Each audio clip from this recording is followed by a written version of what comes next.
Now, of course, Ireland is famous internationally for its good quality whisky. From its humble beginnings to its downfall and indeed current revival, Irish whisky has an intricate and interesting history. So, to learn more about the Ishkabaha and the important role Ireland has to play in the global development of whisky, we visited the Irish Whisky Museum in the heart of Dublin. Let's have a look. Well, we're all familiar with the Jamesons and Powers whiskies, but did you know there are over 90 whisky brands to experience here at the Irish Whisky Museum in the heart of Dublin?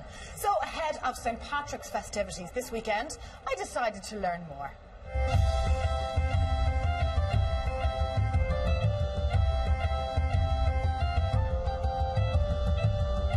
Did you know that Irish whisky was once the most popular spirit in the world? It was said that whisky was first recorded in Ireland in 1405. And as mentioned already, some of the bigger brands like Jameson, Powers and Paddy are known across the world for their taste. This little gem of a museum is divided up into 4 different sections that inform visitors about the history of Irish whisky. Situated right in the centre of Dublin City since last November, the museum is going from strength to strength. So, Michael, we are here in the Irish Whisky Museum. Thank you for having us. You're very welcome. I didn't even know it was here. How long are you here? Just opposite Trinity College in the heart of Dublin. We opened on the 8th of November and we've been running tours every day since except Christmas Day. Really? So it's busy already? Yeah, it's going very well, but the Irish whisky industry is booming now at the moment, so we kind of expected it. I originally thought whisky is kind of associated with being an old man's drink, but not anymore. No, that was a preconception for many years in Ireland, but the boom in Irish whisky sales in America was predominantly with the 25 to 35-year-old crowd, and that's actually started coming into Ireland as well.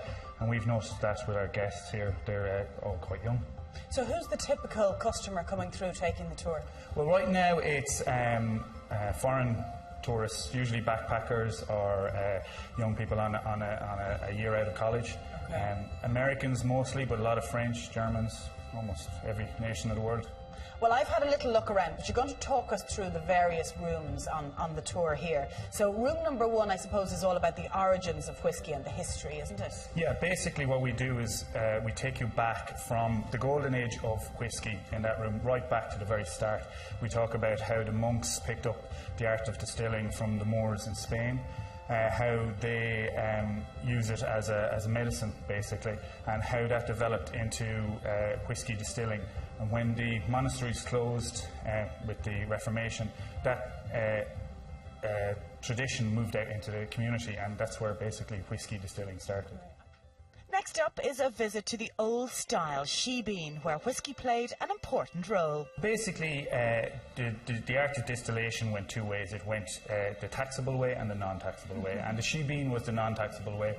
There were illicit drinking houses in the countryside, and basically they provided poaching for the residents of the local village, and if they were caught by the taxman, everybody in the village was fined.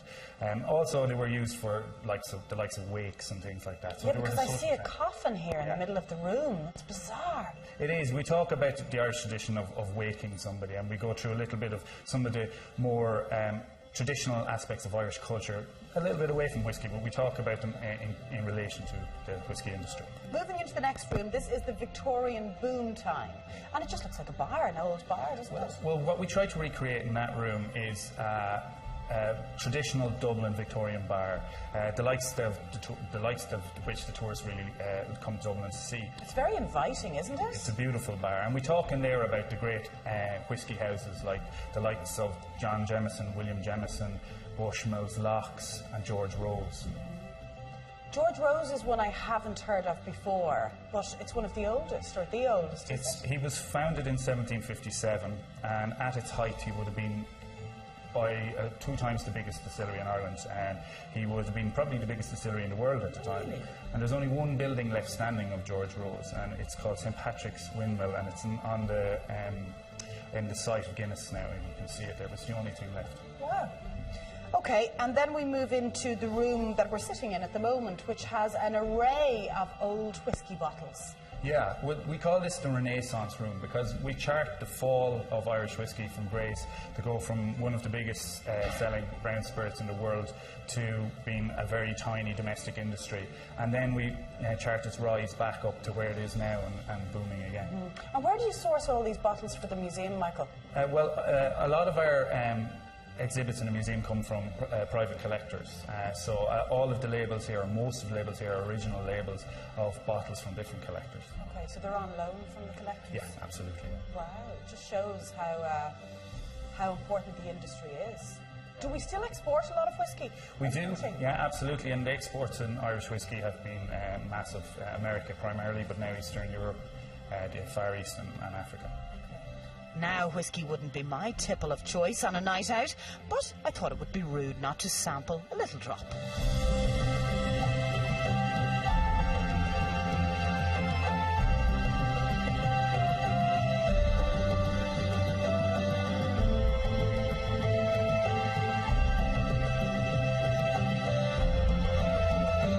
Whiskey fans, young and old, this museum is definitely worth a visit. Hidden in the hustle and bustle of Dublin City, it's a great place to learn about one of the most popular exports in the world and how it all originated from Ireland. Happy St. Patrick's Day.